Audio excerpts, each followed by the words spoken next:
రాష్ట్ర ప్రభుత్వం కేంద్ర ప్రభుత్వం మరింత బలంగా కోఆర్డినేట్ చేసుకుని ఏ రకంగా ముందుకు వెళ్లాలన్న దాని మీద ఒక కొత్త పద్ధతిలో ఈ మీటింగ్ జరిగింది. అందుకనే ఎప్పుడూ లేని విధంగా ఎంపీల తాలూకా మీటింగ్లో రాష్ట్ర మంత్రులను కూడా ముఖ్యమంత్రి వర్యులు పిలిచి ఆహ్వానించడం కూడా జరిగింది.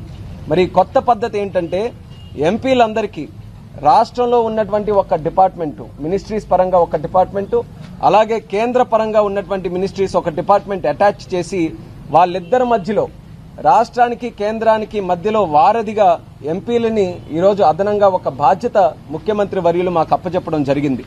మరి ఆ బాధ్యత సక్రమంగా నిర్వర్తించి ఈరోజు ఆంధ్రప్రదేశ్ రాష్ట్రాన్ని కష్టాల ఊబిలో నుంచి, అప్పుల ఊబిలో నుంచి, ఈ ఆర్థిక నష్టం నుంచి బయటకు తీసుకొని రావాలనంటే కేంద్రం తాలూకా సహకారం ఎంతైనా ఉండాల్సినటువంటి అవసరం ఉంది.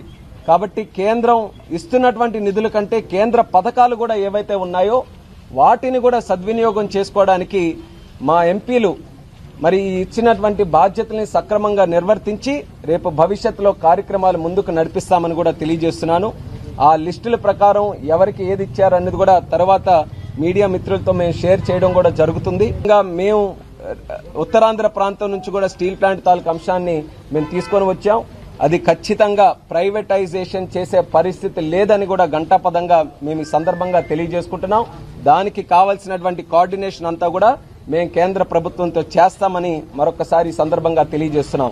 అంతేకాకుండా ఆ స్టీల్ ప్లాంట్ ని కూడా ఈ రోజు మళ్లీ రివైవ్ చేయడానికి ముందుకు నడిపించడానికి మన విజయనగరంలో మెగ్నీషియం తాలూకా మైన్స్ ఉన్నాయి గర్భంలో, అలాగే శాండ్ మైన్స్ కూడా అక్కడ ఉన్నాయి. అది స్టేట్ గవర్నమెంట్ కేటాయించాలి, రెన్యువల్ చేయాలి ఆ లీజెస్ కూడా, అవి కూడా మేము ప్రస్తావించాం. ఇమీడియట్ గా ఆ లైసెన్స్లన్నీ కూడా రెన్యువల్ చేయాలని చెప్పి ముఖ్యమంత్రి గారు కూడా ఆదేశించడం జరిగింది. కాబట్టి స్టీల్ ప్లాంట్ కి సంబంధించి ఎంత పట్టుదలతో కార్యక్రమాలు చేస్తున్నామని దానికి అది కూడా ఒక ఉదాహరణను కూడా తెలియజేసుకుంటున్నాం. అలాగే రైల్వే జోన్ తాలూకా ఇష్యూ, మరి 10 సంవత్సరాలుగా నేను చాలా కష్టపడ్డాను రైల్వే జోన్ గురించి. అది కూడా ఈరోజు ఒక ల్యాండ్ తాలూకా సమస్య వల్ల ఆగిపోయింది.